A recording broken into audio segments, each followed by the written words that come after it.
मैं डॉक्टर भामा अग्रवाल राजीव गांधी राजकीय महिला महाविद्यालय भिवानी की ओर से हिंदी की इस कक्षा में आप सबका स्वागत करती हूँ, अभिनंदन करती हूँ। ये बच्चों, हम कबीर की साखी संख्या 3 से अध्ययन आरंभ करते हैं। साखी संख्या 3। हंसे न बोले उन मनी, चंचल मेला मारी, कहे कबीर भीतरी विद्या, सतगुर के हथियारी। प्रस्तुत साखी हमारी हिंदी की पाठ्य पुस्तक मध्यकालीन काव्य कुंज में संकलित कबीर दास जी द्वारा रचित कबीर की साखियों से ली गई है। संदर्भ: इसमें संत कवि कबीरदास जी सच्चे गुरु के ज्ञान के प्रभाव का वर्णन करते हुए कहते हैं कि जिस साधक पर, जिस भक्त पर सच्चे गुरु के मार्गदर्शन का असर हो जाता है, उसे सांसारिक मोह माया परेशान नहीं कर सकती। गुरु के ज्ञान का एक साधक के मन पर क्या प्रभाव होता है, उसे कैसा महसूस होता है, इसका वर्णन इस पद में किया गया है, जो इस प्रकार है। बच्चों, ध्यान देना कि शब्दों के अर्थ जब तक अच्छी प्रकार से नहीं आएंगे, हमें इसकी व्याख्या भी नहीं आएगी। शब्द हंसे, हंसना, न नहीं, बोले, बात करे। उन्मनी, उन्मुनी होती है मन की शांत अवस्था, यानी मन की चंचलता पूर्ण रूप से नष्ट हो जाती है। हठ योग में सहज अवस्था, तुरीय अवस्था आदि इसी के पर्याय हैं। चंचल माने बहुत गतिशील। मेल्या होती है मनुष्य का स्वभाव अथवा प्रवृत्तियाँ। मारी माने नष्ट हो गई हैं। कहे, कहते हैं कबीर कबीरदास जी, भीतरी अंतरात्मा विद्या वेद दिया है, सतगुरु सच्चे गुरु के हथियार, हथियार अर्थात सच्चे ज्ञान का संदेश। सरलार्थ: कबीरदास जी कहते हैं कि सच्चे गुरु ने अपने ज्ञान के उपदेश रूपी हथियार से मेरे अंतर मन को इस प्रकार वेध दिया है, इस प्रकार समझा दिया है कि अब वह संसारिक मोह माया के प्रभाव से मुक्त हो गया है। अब उसे संसार के ये हंसी, खुशी, राग, विराग, सुख, दुख आदि अपने प्रभाव में नहीं ले पाते हैं। इसलिए उसका मन शांत होकर, एकाग्र होकर ईश्वर की भक्ति में समा गया है। अब वह न तो संसार के हंसाए हंसता है और न ही संसार के व्यंगों पर बोलता है। अब उसके मन की चंचल वृत्तियाँ, जो उसका ध्यान साधना में नहीं लगाने देती थी, जो उसका ध्यान भक्ति में नहीं लगने देती थी, वो भी अपनी चंचलता छोड़कर शांति को प्राप्त हो गई हैं, सहज अवस्था को प्राप्त हो गई हैं। अर्थात कवि के कहने का अभिप्राय यह है कि जिस साधक पर, जिस शिष्य पर सच्चे गुरु के ज्ञान का असर हो जाता है, उसे फिर सांसारिक मोह माया न तो भटका सकती है और न ही संसार की बुराइयां उसे अपने प्रभाव में ले सकती हैं। कवि के कहने का भावार्थ यह है कि सच्चा गुरु जब ज्ञान प्रदान करता है तो उसका शिष्य पूर्णता को प्राप्त कर लेता है, शांति को प्राप्त कर लेता है, खुशी को प्राप्त कर लेता है और उसके अंतर मन में एक अनहद नाच अपने आप बजने लगता है। विशेष यहाँ सच्चे गुरु की कृपा का उल्लेख किया गया है। कबीर ने संदूकड़ी भाषा में इस पद को रचा है। शांत रस है, प्रसाद गुण है, दोहा छंद है, गेय शैली है। अलंकार बच्चों देखिए, सतगुरु के हथियार, सच्चे गुरु के पास कोई हथियार नहीं होता है, इसलिए रूपक अलंकार।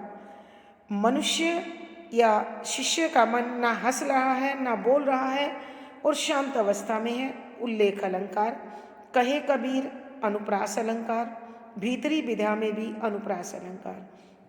तो इस पद में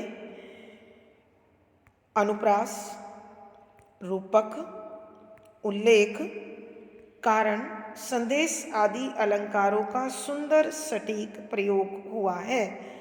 पद संख्या 4। पीछे लागा जाई था, लोक वेद के साथ आगे थे सतगुरु मिला, दीपक दिया हाथी।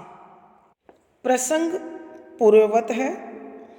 संदर्भ, यहाँ कबीरदास जी मानव मन की स्थिति पर प्रकाश डाल रहे हैं कि इस संसार में रहते हुए मनुष्य अनुकरण करता है सांसारिक रीति रिवाजों का, परंपराओं का। वेदों में, पुराणों में जो बताया गया है, जो उसे अपने पूर्वजों से मिलता है, वह उसका अनुकरण करता है, जो उसे मंजिल पर पहुंचाने की बजाय भटकाव की ओर ले जाते हैं।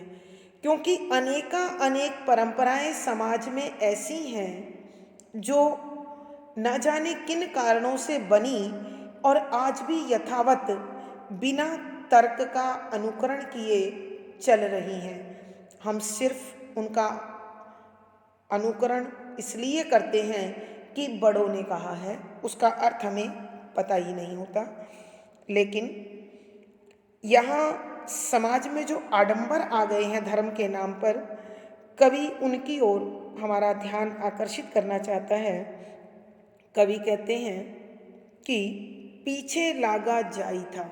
शब्दों के अर्थ बच्चों, पीछे पीछे पीछे, लागा लगकर अर्थात मानकर, जाई था जीवन जी रहा था, लोक संसार वेद ग्रंथ के साथ ही साथ कि धार्मिक आडंबरों के साथ लगकर मनुष्य अपने जीवन को भटकाए जा रहा था, संसार में अपना जीवन जी रहा था, लेकिन उसे अपने जीवन के वास्तविक लक्ष्य का ज्ञान नहीं था। वह इसी धर्म की परिपाटी पर चलना ही अपने जीवन का एकमात्र लक्ष्य समझ रहा था, अर्थात वह संसार का अंधा अनुकरण कर रहा था। आगे थे, आगे यानी सामने, कुछ दूर जाने पर, थे से सतगुरु सच्चे गुरु मिल गए, दीपक दिया, दीपक ज्योत दिया दे दिया हाथी हाथ में।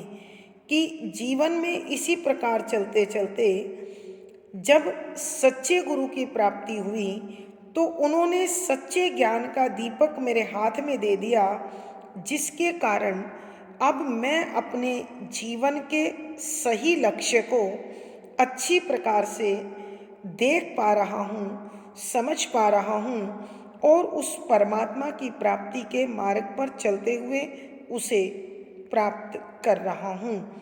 अर्थात कवि के कहने का भाव यह है कि संसार में धर्म के नाम पर वेद शास्त्रों का सहारा लेकर अनेक ऐसे आडंबर या धार्मिक कर्म कांड हमें समझा दिए जाते हैं, जिनका पूर्ण करना हमारे लिए अत्यंत आवश्यक हो जाता है।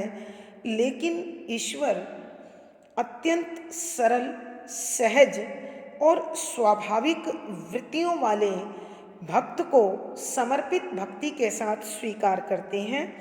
जब सच्चे गुरु ने हमें ये समझा दिया कि ईश्वर को पाना है तो नेकी के रास्ते पर चलो, ईमानदारी से कर्तव्य को पूर्ण करो और जो जहाँ जिस अवस्था में है वहाँ संतोष के साथ यदि जीवन जिए, सादगी के साथ जीवन जिए तो निश्चय ही परमात्मा की कृपा उसे प्राप्त हो जाती है। कवि के कहने का भावार्थ यह है कि मनुष्य को भटकाव से बचकर सन्मार्ग पर चलते हुए जीवन जीना चाहिए।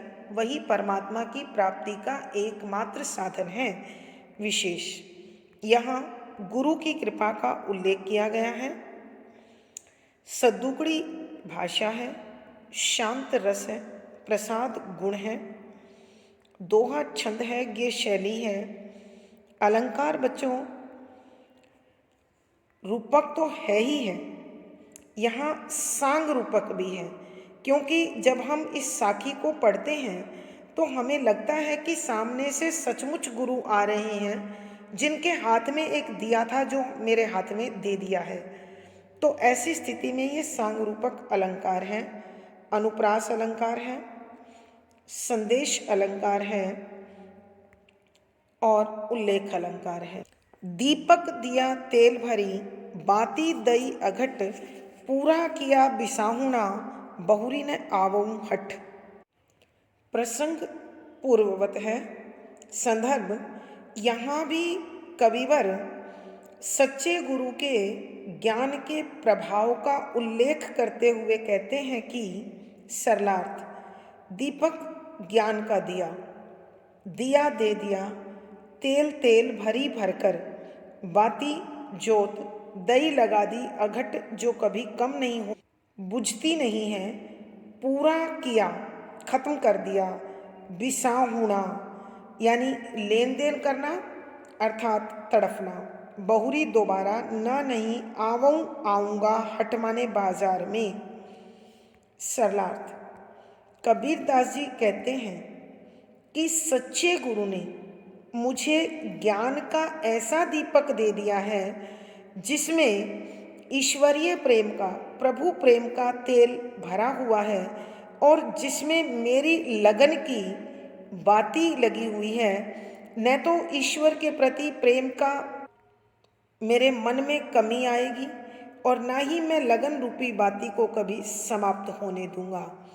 इस संसार में मैं जिन कर्तव्यों को पूर्ण करने के लिए आया था, बच्चों आपको मालूम है कि इस संसार चक्र में हम 184 योनियों को पूरा करते हैं और जब मनुष्य योनि प्राप्त होती है तो यही एकमात्र हमें मोक्ष का रास्ता दिखाती है।